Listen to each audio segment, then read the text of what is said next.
So our first bow, we're gonna tie it around this thread cone, so that, this is assuming that you're tying it around something, like maybe your sister's wedding gown.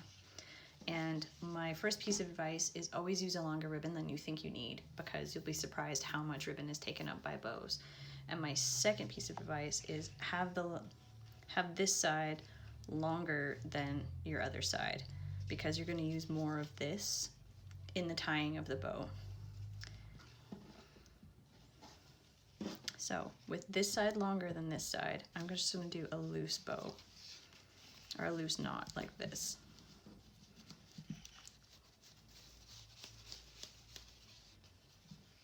Just standard like that. And then from here, all right, smooth this out as much as you can. And then I'm just going to use my thumb. See what I'm doing? I'm just going to take my thumb here and go across there. This is the first loop of our bow. And then with this tail piece here, you're going to go up and around.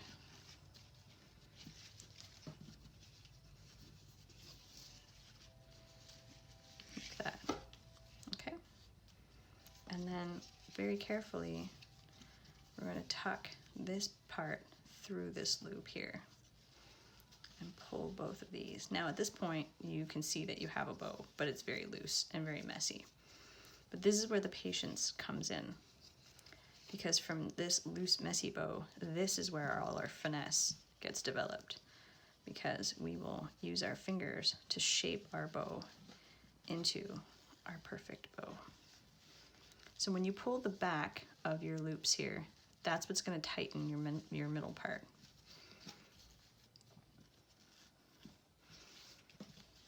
And then you twist these to stick out better. Honestly, every time I do this and I'm not recording, the bow turns out so perfect. And then when I am recording, it wants to be a fuss pot.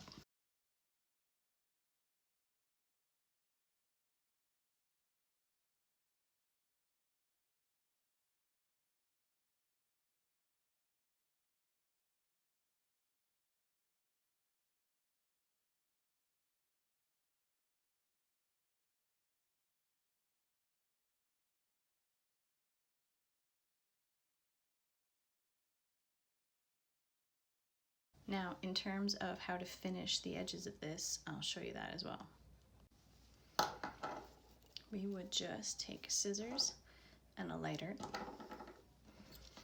and just trim this so that the frayed part isn't there. And then trim this one to match. And then to make sure that it doesn't fray anymore. Now be careful with this step. You might want to practice with one of your offcuts. You just want to take the lighter very gently to the edge so that it just sort of sears the edge of it that way. Again, maybe practice, because you definitely don't want to lose all the hard work you've put in so far.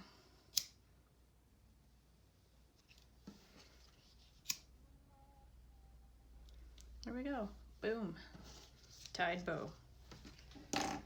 Next, stitching a bow. So I get kind of fussy when it comes to my bridal gowns, and I have an absolutely inappropriate sense of ownership over the dresses that I send out into the world, which I admit is pretty uncool.